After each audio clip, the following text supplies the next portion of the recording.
কলকাতা থেকে একদিনেই সুন্দরবন ঘুরে আসা যায় এবং ভীষণ মজা করে ঘুরে আসা যায়।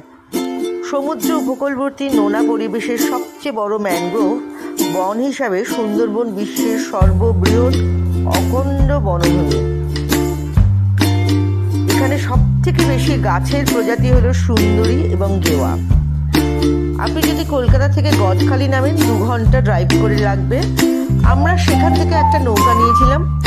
নৌকা চড়ে 2 ঘন্টা নদীতে এদিক ওদিক পাড়ের দৃশ্য দেখতে দেখতে, নৌকা, জাহাজ, কত পালতোলা নৌকা, এইসব দেখতে দেখতে পৌঁছে গেলাম সোনার বাংলায় লাঞ্চ করতে।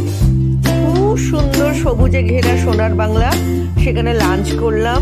2 ঘন্টা সেখানে থাকলাম, এনজয় করলাম, তারপরে ফেরার পালা।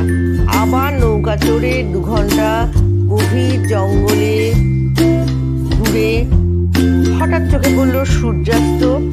সূর্যাস্ত দেখে মনে হলো এই সূর্যের প্রেমে মনে হয় আমি পড়ে যাব সামনে দাঁড়ালে। মাঝে মাঝে অচেনা পথে চলতে ইচ্ছে করে।